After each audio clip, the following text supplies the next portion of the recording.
అరాచక పాలన అంతానికి కూటమి పంతం, వైసీపీ మేనిఫెస్టో, పాత చింతకాయ పచ్చడి. టీడీపీ పశ్చిమ అభ్యర్థి గణబాబు, వైసీపీ అరాచక పాలన అంతానికి ఎన్డీఏ కూటమి పంతం పట్టిందని విశాఖ పశ్చిమ నియోజకవర్గ ఎమ్మెల్యే టీడీపీ అభ్యర్థి గణబాబు అన్నారు. గోపాలపట్నం పార్టీ కార్యాలయంలో ఆయన శనివారం మీడియా సమావేశం నిర్వహించారు. ఈ కార్యక్రమంలో ముందుగా అరాచక పాలన అంతం, కూటమి పంతం కరపత్రం విడుదల చేసిన గణబాబు మాట్లాడుతూ విషపూరితమైన మద్యంతో 35 లక్షల మంది ప్రజల ఆరోగ్యాన్ని జగన్ పాడు చేసినట్లు విమర్శించారు. వైసీపీ పాలనలో 10 పర్యాయాలు విద్యుత్ ఛార్జీలు పెంచినట్లు పేర్కొన్నారు. వైసీపీ మేనిఫెస్టో పాత చింతకాయ పచ్చడిని దుయ్యబట్టారు. ఈరోజు ప్రజలపైన మోపేసినటువంటి పరిస్థితి. ఇంకా ఇసుక ఉచితంగా మన గతంలో ఇస్తే ఈరోజు ఇసుక మరి ప్రజలపైన భారం వేయటమే కాకుండా ఇసుక మైనింగ్ ద్వారా మరలా గ్రావెల్ కూడా మొత్తం ఈరోజు దోపిడీ చేసినటువంటి సంగతి మీకు గుర్తు చేస్తున్నాను. విశాఖపట్నానికి కూడా రుషికొండకి బోడిగుండు కొట్టడమే కాకుండా సుమారు 40,000 కోట్ల భూదందా కూడా జరిగినట్లుగా మనందరూ చూస్తున్నాం.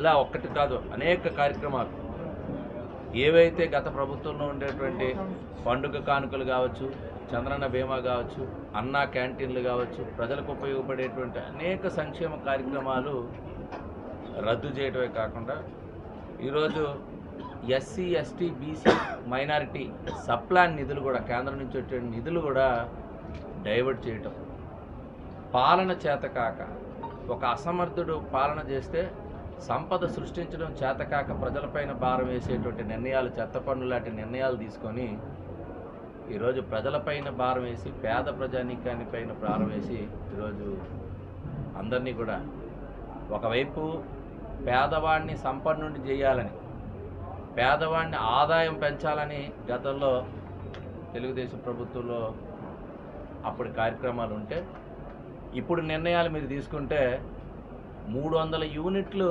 కరెంటు ఎవరైనా దాన్ని దాటి వాడితే వాళ్ళకి పథకాలు అందవు, ఆ పథకాలకు అర్హత పొందదు అనేటువంటి కొత్త నిర్ణయం ఈ రాష్ట్రంలో జరగటం. జనరల్గా ఎవరైతే వార్షిక ఆదాయం వైట్ కార్డ్ హోల్డర్కి ఉండేటువంటిది 1,25,000 రూపాయలు సంవత్సర ఆదాయంగా ఉండేటువంటి వారికి అన్ని అర్హతలు పొందాలి. అంటే పేదవాడికి వచ్చేటువంటి అన్ని లబ్ధి. ఈరోజు కొత్తగా ఈ నిర్ణయం అంటే పేదవాడు ఆదాయాలు పెంచుకోనో లేకపోతే ఆ పేదవారికి ఉండేటువంటి కంఫర్ట్స్, ఒక ఫ్యాన్ ఎక్కువగా లేకపోతే ఇంట్లో ఒక ఫ్రిడ్జ్నో లేకపోతే ఏదో సెకండ్ హ్యాండ్లో వాడికి ఒక సౌకర్యవంతంగా ఉంటుంది, ఎండాకాలం టీవీ ఎక్కువగా వాడదామని అనుకుంటే నీకు పథకాలు వర్తించు అనేటువంటి ఒక కొత్త విధానం ఈరోజు ఈ రాష్ట్రంలో. అంటే పేదవాడు పేదవాడిగా ఉండాలి, పేదవాడు ఆ ఇచ్చేటువంటి విద్యుత్ వినియోగం అంటే ఒకవేళ కొనుక్కునే కెపాసిటీ వచ్చినా పథకాలు రావు కాబట్టి వాళ్ళు సుఖంగా ఉండకూడదు అనేటువంటి భావం కలిగే విధంగా ఈరోజు ఆ నిర్ణయాలు ఉన్నాయంటే ఇది ప్రజలందరూ కూడా గ్రహించాలి. ఏ రకంగా ఉన్నాయనేది మీరందరూ కూడా గ్రహించాలని చెప్పి మీ ద్వారా కోరుతున్నా. ఈరోజు మేనిఫెస్టో అమల్లో సుమారు 85% ఈరోజు ఉద్యోగస్తులు సిపిసి రద్దు అన్నారు, మరి జాబ్ క్యాలెండర్ అన్నారు, యువతకు ఉద్యోగాలు అన్నారు, ప్రతి సంవత్సరం జాబ్ క్యాలెండర్ అన్నారు. ఏ ఇచ్చిన హామీ అన్ని హామీలు కూడా ఈరోజు అమలు చేయలేక నవరత్నాల్లో కూడా ఇచ్చిన 3,000 పెన్షను అలా ఈ 3 నెలలు ఇచ్చారు, జనవరి, ఫిబ్రవరి, మార్చి. అంటే గత 4.5 ఏళ్ళు కూడా ఒక్క ఛాన్స్ అని చెప్పి ఈరోజు అధికారంలోకి వచ్చిన తర్వాత ప్రజలపైన భారాన్ని వేస్తూ ఇప్పుడు మరొకసారి మరో ఛాన్స్ అని చెప్పి ప్రజల్ని మభ్యపెట్టే మాటలు చెబుతూ ప్రతి సభలో 99.5% నేను ఇచ్చిన ప్రతి ఒక్క పథకాన్ని చేస్తున్నానని చెప్పి ప్రజలకి చెప్తూ మరొకసారి ఇంకొక ఛాన్స్ ఇమ్మని చెప్పి ఓట్లు అడుగుతున్న ఈ జగన్మోహన్ రెడ్డికి బుద్ధొచ్చే విధంగా ఈరోజు ఎన్డీఏ ఛార్జ్ షీట్ విడుదల చేయడం జరిగింది. ఇందులో అతి ముఖ్యంగా చూసుకుంటే ఏదైతే జగన్మోహన్ రెడ్డి ఆ రోజు పరిపాలనలోకి రావడానికి తీసుకొని వచ్చిన పథకాలని ఏ విధంగా ఈరోజు అమలుపరిచారు, ఏ విధంగా ఈ ప్రభుత్వం ద్వారా ఆయన డబ్బుని ఏ విధంగా మొన్న చూసాం. ఆయన ఇచ్చిన ఎఫిడవిట్లో 276 కోట్ల అత్యధికంగా ఆయన ఆస్తి పెరిగింది. ₹1 జీతం తీసుకుంటున్నానని చెప్పిన ఈ ముఖ్యమంత్రి జీతం ఒక్క రూపాయితో ఎలా 276 కోట్ల రూపాయలు ఆయనకి ఎలా వచ్చాయని ప్రతి ఒక్క ఆంధ్ర రాష్ట్రంలో ఉన్న ప్రతి ఒక్క సామాన్యుడికి కూడా మరొక్కసారి ఆలోచన వచ్చింది. ఈ జగన్మోహన్ రెడ్డి ఏ విధంగా ప్రజాధనాన్ని ఆయన వ్యక్తిగతంగా ఆయన జోబు నింపుకొని లండన్లో ఏ విధంగా దాచుకుంటున్నాడో ప్రతి ఒక్కరికి తెలిసింది. అలానే ఏదైతే 2019లో అతి ముఖ్యంగా ఆయన ఇచ్చిన హామీ మద్యపాన నిషేధం, ఆ మద్యపాన నిషేధం చెయ్యకుండా నేను మీ ముందుకు వచ్చి ఓట్లు అడగనని చెప్పిన ఈ జగన్మోహన్ రెడ్డి ప్రతి సభలో అక్క చెల్లెమ్మలకి అమ్మ అయ్యా అనుకుంటూ దండం పెట్టుకుంటూ ఈరోజు ఏ మొహం పెట్టుకొని ముందుకు వచ్చి మరొకసారి ఓట్లు వేయమని అడుగుతున్నారు అన్నది కూడా మనం అందరూ కూడా ఆలోచించాల్సిన విషయం.